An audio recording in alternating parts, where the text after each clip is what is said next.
It looks like a small holding to me. It's a kitchen garden of the Howden house. These are pottery jars that they use for forcing the rhubarbs. And access is through here.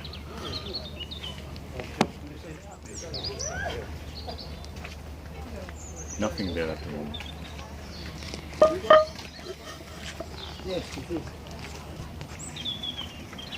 This is a pear. It's not clear to me what kind of pear it is. But from the branches you can see it's not very good. And as you see, they have this orange fungi growing in them. Quite common now. There's another pear here which looks better, in a better condition it is. That pear gives this little one. Is it Santa Claus pear? I have to look in the books.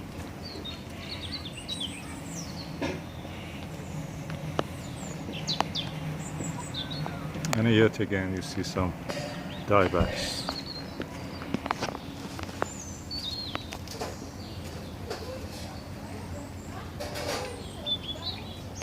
I take a picture. This is an apple tree, which the name is Saint Edmund's Pippin Russet, 1875.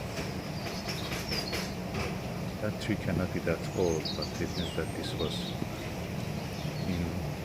came by, found by 1875. That's the shape of its apples. Okay, elder herb garden. These are rosemary and some parsley, some radishes, cherry belle, and of course this is sage, purple sage. I have a lot of them. And these are chive, some Swiss chard, and of course this is carrot, purple haze, and chard. If you don't use it for the chard for making the burani, a Persian dish made with yogurt, we're practically wasting it. And these are some lettuces which now they're going to sit. And these are, I think, some of the probably lovage. Oh yeah, they're lovage. Yeah.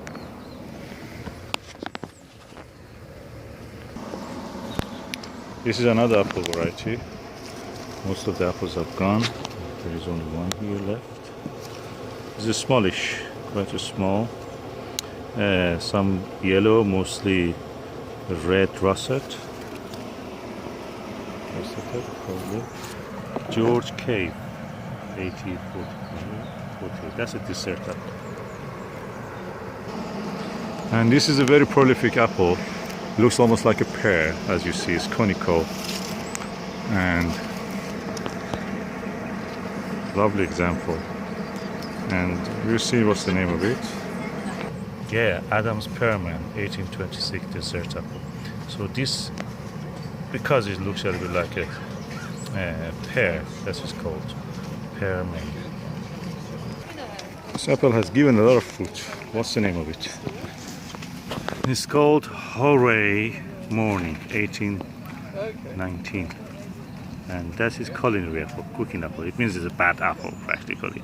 When they say culinary and you cannot eat it raw, it means a bad apple.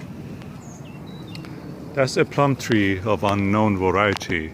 It's yellowish, so what is it?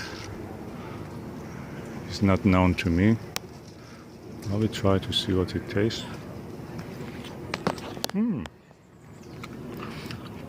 Sweet, a little aftertaste of acid, and at the end of it is a little bit bitter.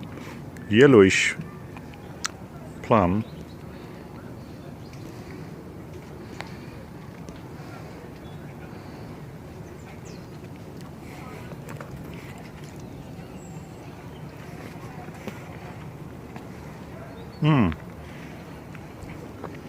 And the stone comes off easily. Just the end of it is attached.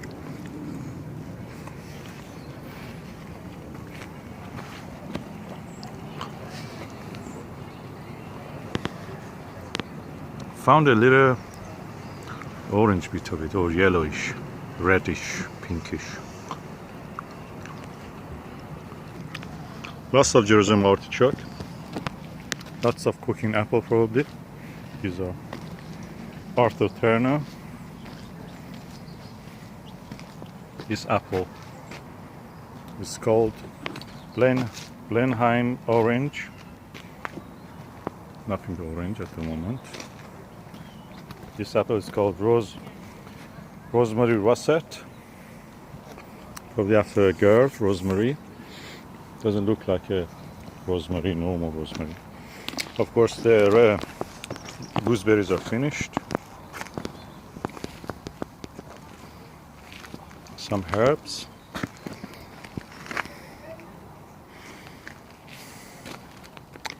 That's the way a standard bush, or half a standard gooseberry is formed into a bush.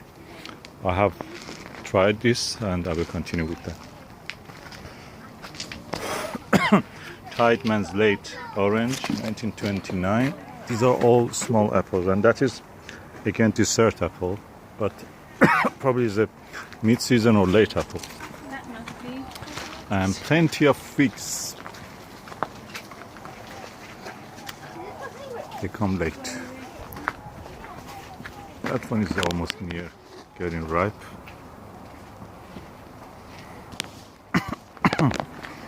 And of course, globe artichokes are finished. Ooh, very sharp. Get a figs. They're a little late figs. So.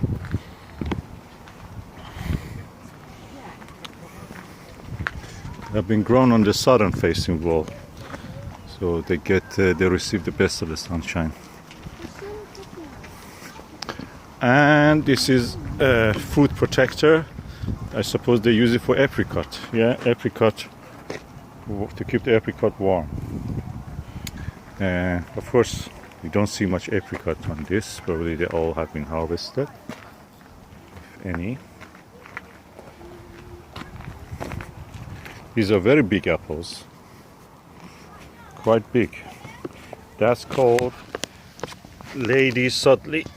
It's a dessert apple.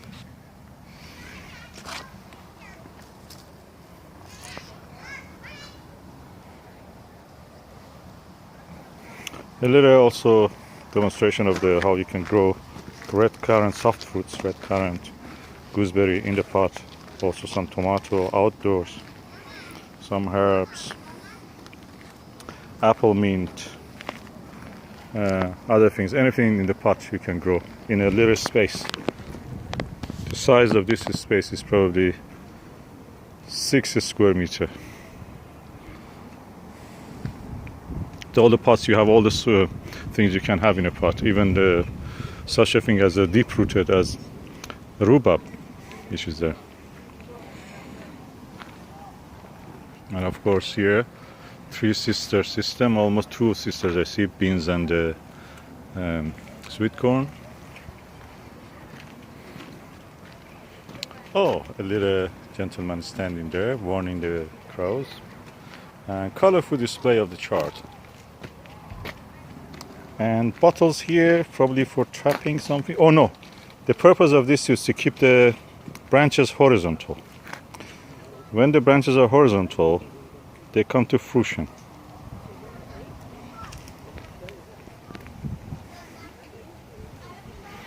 And many boxes. Some of them are raised beds, I mean, they're ready for next crop. Flowers and other things, display of the different types of some alpines here in the shoe, for example. Alpines. They are very hardy and they don't need much water. But again, alpines here, you can have a sand bed, put them in the pot. Ideas. You can have poppies here. These are used, I think, for growing peas. These branches.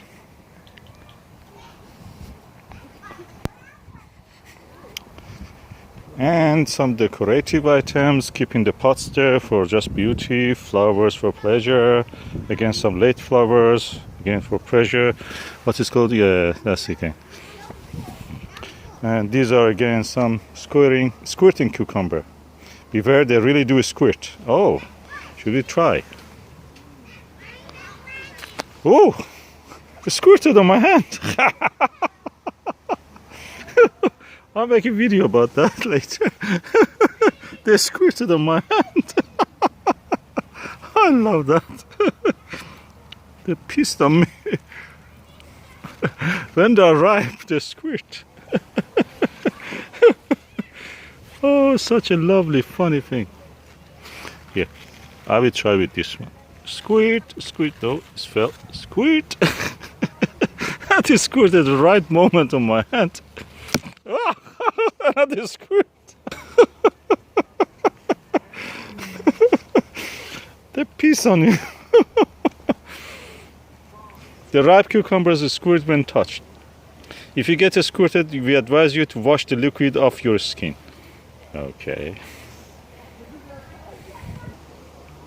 Some flowers. More beautiful, just for the leaf probably, plants. This is another apple. You have to see the label from the other side probably. Full of apples, many of them should have been thinned actually. All the small ones dropped, and so we give better crop of bigger, better sized apples. And a living willow with a little space for sitting. That's small size for the kids to go in. And there's a tunnel of willow here. As you can see, it's a tunnel. You can go inside. Kiddie area, or I suppose.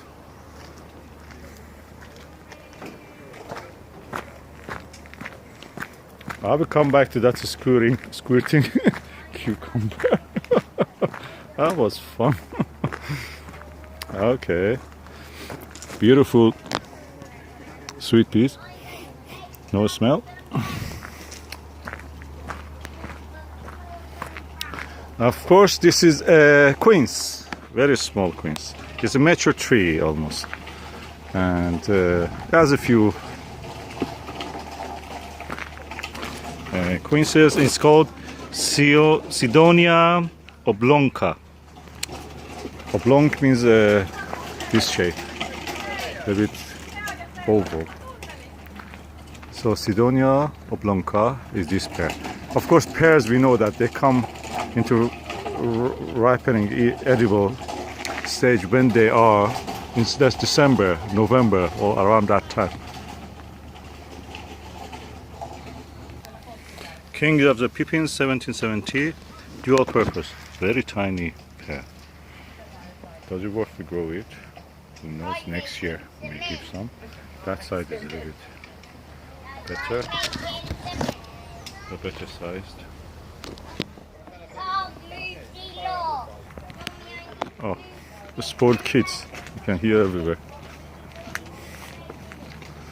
We were also kids, we never that much demanding, feeling entitled to everything.